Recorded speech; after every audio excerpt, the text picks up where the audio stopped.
Hello everyone, I'm Kiki and welcome. The new Pokemon game just dropped and I thought it would be fun to do something Pokemon themed.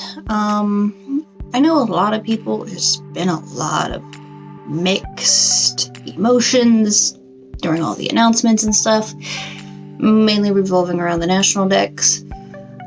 Personally, I'm just happy to get a Pokemon game, so I'm not going to worry about any of that. And as of recording this, it hasn't actually come out yet, so I can't give you an opinion on the game, but I bet it'll be good, because it's Pokemon, so why wouldn't it be? There's actually going to be two pictures in this one. The first one is going to be pretty short and slightly silly, and there is a story behind it. We were at the Renaissance Fair in our local state Renaissance Fair, and my brother dressed up as a Pokemon trainer because he had nothing else to dress up as, and we pinned his Gengar into his hoodie. And we walked by the kilt shop and they're like, you need a tiny kilt for your tiny dragon.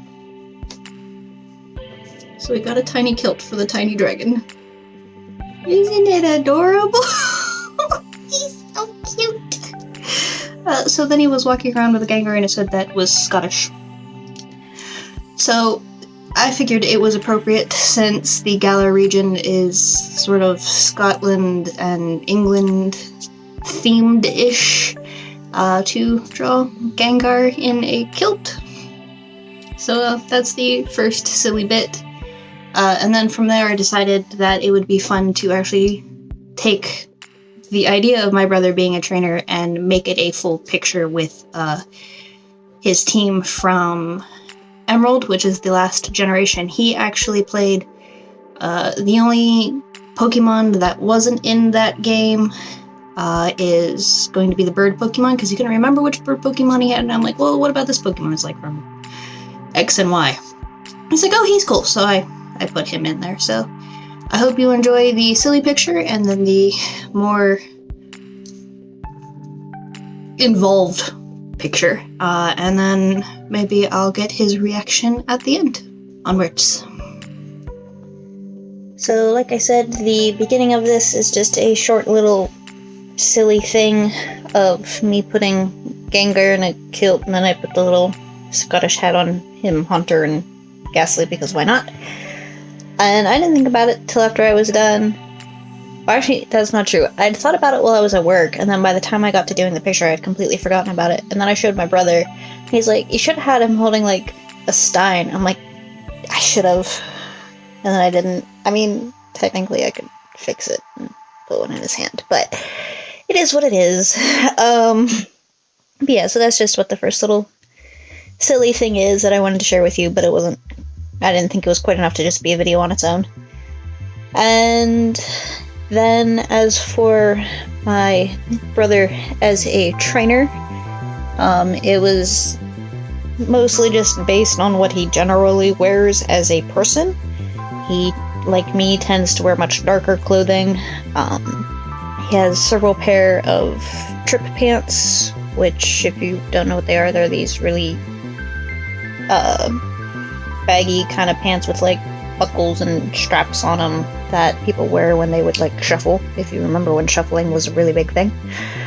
But he likes wearing those, so I sort of did my own very vague memory of them.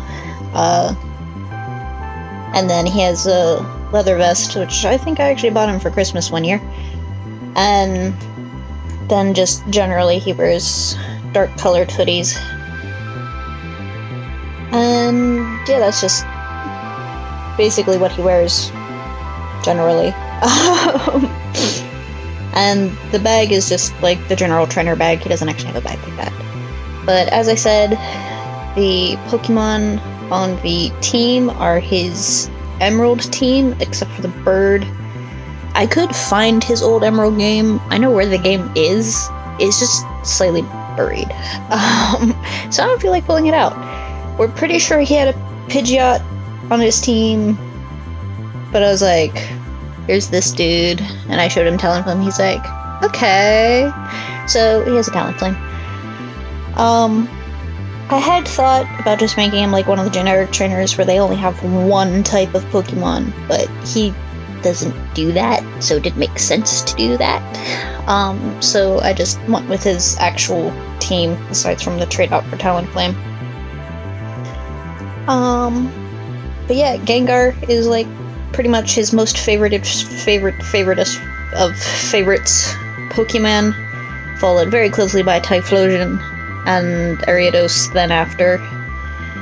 I have trauma flashbacks of that stupid Shedinja, because we used to do Link duels, battles, whatever they're called.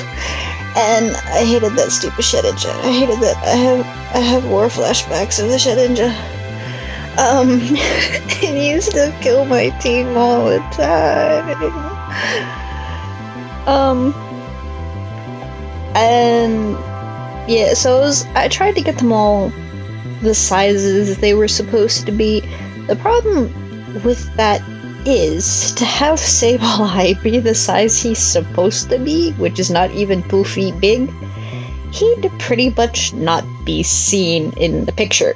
So we're just gonna say that his Sableye is a very large Sableye. So yes. Gengar is a little bit smaller than Gengars are supposed to be. Typhlosion, I have him set at an angle, and he's also down on all fours, so he's as big as he's supposed to be, we're gonna say. Talonflame, he's further away in the picture, so meh. And then if you make it the whole way to the end, where my brother is reacting, there's a good like 5 minutes of that. We bicker over how big Ariados is supposed to be. But yeah, I decided to put him in a spooky forest. Just one, because of his team is a lot of has 2 ghost Pokemon, and then Sableye is a dark Pokemon, and then Ariados is a speeder. I mean, Talonflame and Typhlosion don't really fit the scenario, but which again is a comment he makes at the end. But also just generally how he dresses. I felt it fit with Mysterious Trainer in Spooky Forest. But the other idea behind it is the new region is, from my understanding, as I said before, sort of England and Scotland stuck together. And the Grimm brothers, as I remember, are English. And fairy tales back then were spooky. So, spooky brother in his spooky forest with his spooky Pokemon. He's not that spooky. He is one of the few people that can actually scare me on a regular basis, which is annoying. He takes advantage of it, I assure you. As, you know, any good big brother would. But yeah, I am very happy with how the end product turned out. I think it all fits together very well. I tend to have some trouble with depth and making things not feel like they're all layered on top of each other when I do digital art, so I tried to make sure everything sort of fit. And I think the fog kind of helps with that in this picture. It sort of gives it a depth, because the further you go away from where they are, the thicker it seems to become. I'm very, very, very proud of my fog in this picture. I tend to have trouble with fog. And yeah, I'm happy with the colors. It's not... The colors are there, and they are vivid in their own right, but it's not overly saturated, if that makes sense. Like, a lot of my pictures, even when I try to make them dark, end up being very bright and vibrant. And I tried to make sure I kept this one a little bit darker, only doing the more vibrant-y colors on, like, Typhlosion and Talonflame, and then, like, Gengar's eyes, only having those be the really bright colors. I am running out of breath. But yeah. So, you don't have to stick the whole way to the end. A lot of it's just me and my brother talking back and forth about the picture and different things that he's noticing. And if you enjoy the artwork, then please hit the subscribe button, and if you want to see more, ring the little bell so that you make sure you get notified, and please go and check out some of my other videos and arts, and I hope to see you around.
That's what you last saw. Gengar is fluffy. Yes. Okay. We don't like him when people give him skin texture, so it made him fluffy. Well, I wasn't expecting fluffy. I was expecting, like, transparent ghosty. Typhlosion's very, very unhappy because he's, doesn't have his mane. It's there. Well, yeah, it's there. It's not. Well, he's just starting it up. It's not always out. He's starting it up. He's annoyed with Sobble. Ariados actually seems really small, but part of that's because I can't tell how close that tree is to. He's not that big. Yes, he is. No, he's not. I looked at the. He is 5.5 feet long. I looked at the sizes. He is 5.5 feet long. I looked at the 3 feet tall. He's a big tree. So put your balls on the little strappy thing there. Like the little. Yeah. They remind me of the theme. Huh? I said I decided to go with the theme. But they actually remind me of the iconography of death from the crap. I can't think of the. I think I know where you're going with it, but I can't. Shit. The first one you play is War. Second one you play is Death, and the latest Dark Souls? Dark Souls. Or no, not Dark Souls. Darksiders. My fog turned out nice. It did turn out nice. I mean, for the only other thing that I would say as far as, like, adding a realism is having a reduction in the fog around Typhlosion. I sort of tried, but like, it and didn't. I honestly don't know enough about Talonflame, just because I've only seen it. He's in a passing. firebird. But like I don't know like the biology of it. But Typhlosion's like Magmar, where he's always hot. It's just whether or not he's spouting flames. Mm-hmm. So just having him like burning off the fog. Yeah. But for the rest of it is good. Like it's really nice back here. So I'm very proud of my rocks, but you can't really see my rocks. It kind of makes me sad, but at the same time, the detail is there. It adds to the whole. Yes. But, yeah. So that's you as a Pokemon trainer. Okay. Just waiting in the spooky forest to challenge people, being all mysterious. Which I think is entertaining because, like, Ariados you can kind of get away with for the idea of it because lay in wait, spider, that kind Yeah. of works. But Typhlosion and Talonflame, Yeah, that's not what so it is. much. They're pretty loud. I mean, like, these 4 are good for stealth. Well, Shedinja is just kind of there. He just He exists. That's But just, I went with the idea of the spooky dead forest because, you know, the Grimm brothers, and that's all, like, English and shit, and the new regions, England and Scotland. So, I mean, it's creepy also generally forest, the Grimm brothers, spooky you. Grimm brother. Spooky you. But yeah. But I mean, it fits the general aesthetic of things that I like anyway. So. Yeah. Sort of wung it with your pants. Yeah, I mean, they work. They look like trips. But yeah. Alright. So there's that.